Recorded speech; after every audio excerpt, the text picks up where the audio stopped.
اهدنا الصراط المستقیم۔ شیخ سوال یہ ہے کہ مسجد کے اندر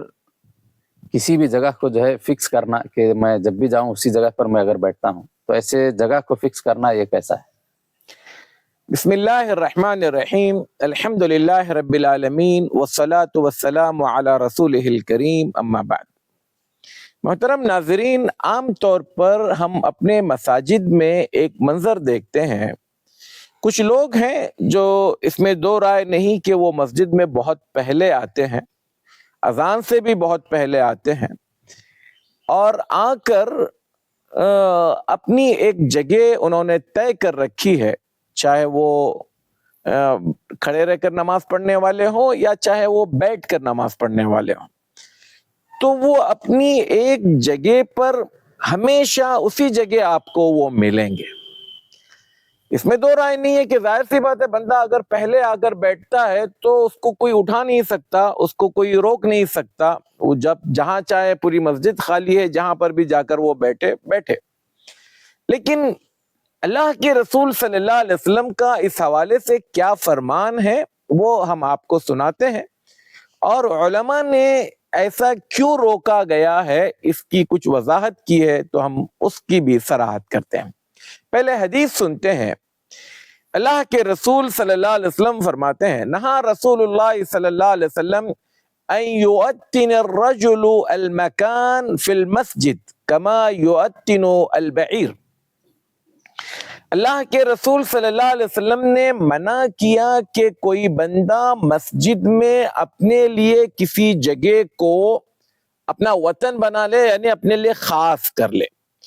جیسا کہ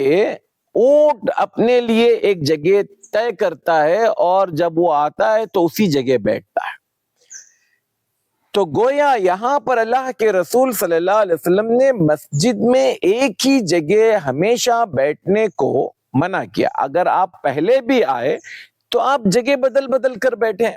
کبھی رائٹ میں، کبھی لیفٹ میں، کبھی امام کے فوراً پیچھے، کبھی اس کے دائیں بائیں۔ مسجد اگر چوڑی ہے تو ظاہر سی بات ہے آپ کے پاس ہر دن تھوڑی تھوڑی جگہ بدلنے کو ملے گی۔ اس کی وجہ میں یعنی ایسا کیوں منع کیا گیا ہے، اس کی وجہ بیان کرتے ہوئے علماء لکھتے ہیں کہ انسان جب کسی چیز کا عادی ہو جاتا ہے تو اس کی عبادت میں لذت نہیں ہوتی۔ جب آپ مان لیجئے ایک جگہ طے ہے، آپ وہاں جا کر بیٹھے تو ایک عادت بن جائے گی، اور وہ عادت جو ہے کہیں پر بھی آپ کو عبادت کا جو مزہ ہے یا عبادت کی جو لذت ہے وہ آپ کو محسوس ہونے نہیں دے گی، آپ ایک روٹین کی طرح آ کر بیٹھ رہے ہیں۔ اور ایک چیز یہ بھی بتائی گئی کہ اس میں ریاکاری کا جذبہ بھی شیطان پیدا کر سکتا ہے۔ شیطان ہمارے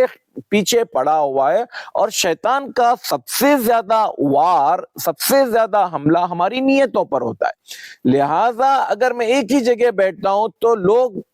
لوگوں کے درمیان میں چرچے میں آ جاتا ہوں کہ یہ جگہ تو فلاں کی ہے، یہ جگہ فلاں کی ہے، اب میرے اندر یہ دیکھو یہ میں پہلی صف میں فلاں جگہ میری ہے، یعنی لوگوں میں تک یہ چیز مشہور ہے اور میں آتا ہوں تو یہاں پر بیٹھتا ہوں۔ تو یہاں پر کہیں نہ کہیں ایک طرح کی نمائش ہو جاتی ہے، بلکہ بعض اوقات کبھی کسی وجہ سے وہ بندہ واقعتاً دیر سے آئے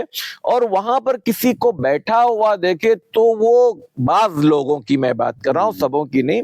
وہ یہاں تک کہتے کہ یہ میری جگہ ہے، میں روز بیٹھتا ہوں، تم بازو میں بیٹھو، تم ہٹ جاؤ۔ تو یہ بھی ایک طرح کا بندے کے اندر ایک جذبہ پیدا ہوتا ہے نمائش کا کہ یہ میری جگہ ہے۔ اور تیسری چیز، بندہ اگر ایک ہی جگہ نماز پڑھ رہا ہے تو ہمیں حکم یہ ہے کہ ہم جتنی جگہ بدل کر نماز پڑھیں گے تو ہماری فرض نمازوں کے بدل کر پڑھنے سے وہ جگہ ہمارے حق میں گواہی دے گی۔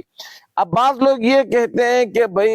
میں سنتیں پڑھ لوں گا، میں نوافل پڑھ لوں گا، میں ادھر ادھر وہ پڑھ لوں گا فرض نماز کے لیے۔ تو دیکھیں اس سے شیطان جو ہے نا کسی نہ کسی دن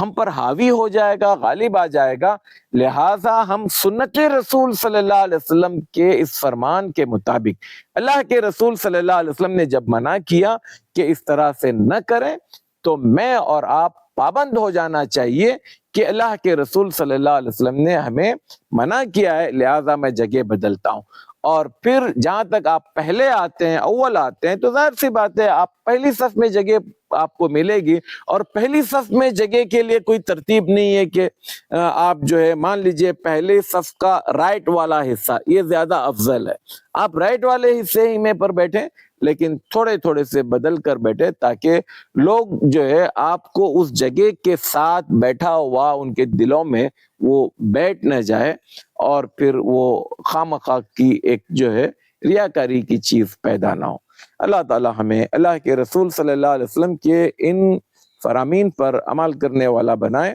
اور جو باتیں ہمیں بتائی گئی ضروری نہیں کہ یہ جو 2-3 حکمتیں بتائی گئی یہی ہو، اور اللہ کے رسول صلی اللہ علیہ وسلم کے یہاں اس کی کیا کچھ حکمتیں ہیں وہ بہتر جانتے ہیں، لہٰذا میں اور آپ اللہ کے رسول صلی اللہ علیہ وسلم کے حکم کے پابند ہیں۔ اللہ تعالیٰ ہمیں کہنے اور سننے سے زیادہ عمل کی توفیق عطا فرمائے۔ السلام علیکم ورحمۃ اللہ وبرکاتہ۔